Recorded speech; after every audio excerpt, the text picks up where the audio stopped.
It is not a novelty that many of the cryptocurrency projects popping all over lately are a hype trend upon which many take advantage over others, by convincing people to take part in false promises schemes.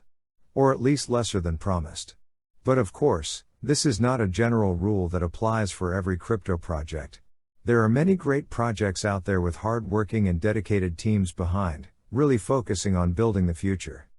But a lot of this hype comes from influential figures that doesn't necessarily have the best understanding and preparation for giving advice, thus speculating the price directly or indirectly.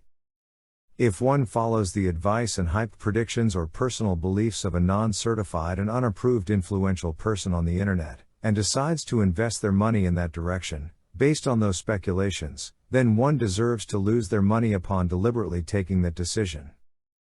If you buy Dogecoin because Elon Musk tweeted something about Dogecoin, then you are only relaying on that hyped impulse to put your money into it, and you better accept losing them. What Elon Musk and large whales do to the market are some pump and dump mind games. Many do not realize that these moves are well-intentioned and have a clear purpose.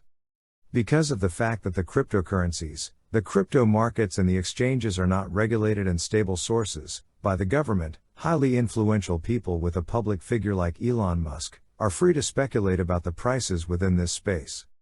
Like it or not to hear, there were some huge market moves correlated with public announcements like these. Elon tweeted that Tesla will accept Bitcoin payments. But what many fail to take in consideration is the fact that someone was there already prepared with huge bags of cash to bet long on Bitcoin after this announcement.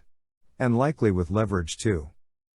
Then at short time after, Elon said Tesla can no longer accept Bitcoin. But money can be made by trading short too. And this is what happened.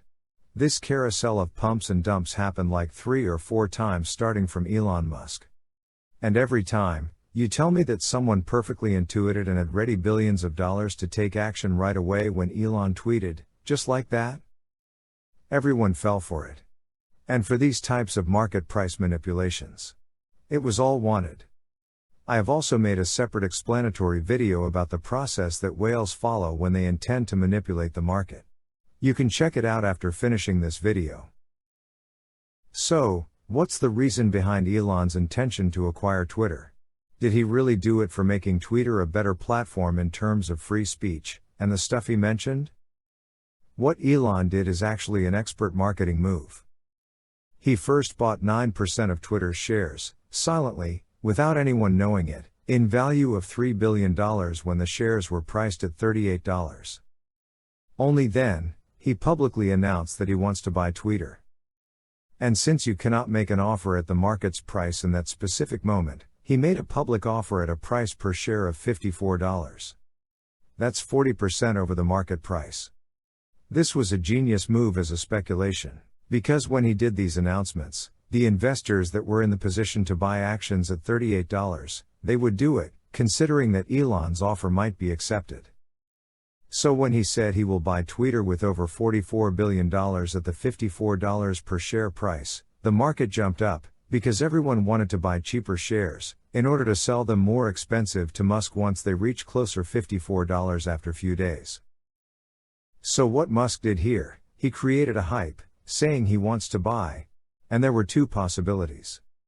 Either Twitter accepts his offer or not. But the price was pretty clear to raise by this hype, and he already had previously bought shares worth of $3 billion at $38 per share.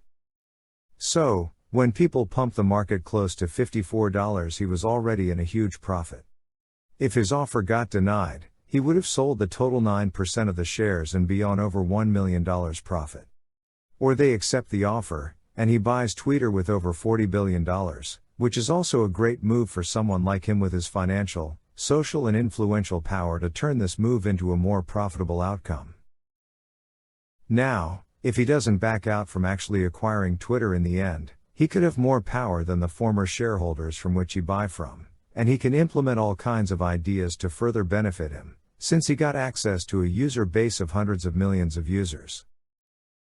So, to me, that sounds like a better explanation of Elon Musk's truly intentions of buying Twitter, beside the free speech and liberation of Twitter reason that he came up with at the beginning. But a lot of us bidded that. And probably the ongoing debate that he created by saying he will pull off from buying Twitter, has also a clear purpose, and it is well intended. It might be to create FUD in order for people to sell their shares so he can buy it for cheaper. But in any case, I still believe he's playing another pump and dump mind game that is probably at the largest scale so far. Elon Musk is willing to take out of his pocket over $40 billion. It is too foolish to believe the only reason why he would buy Twitter for so much money is to liberate it and give power to the free speech again. Yes, for sure that's part of the reasons, alongside the comments editing button and stuff, but let's be honest. Do you think this is why Elon Musk can't sleep at night knowing Twitter is not free speech oriented? If he gets it for $44 billion, it is to further implement features that will make Twitter even more profitable for him, in the first place. For sure Twitter will become free speech oriented, but I believe that the economic purpose in this whole move is the priority for him. Let me know what you think. Share your thoughts about this topic in the comments below.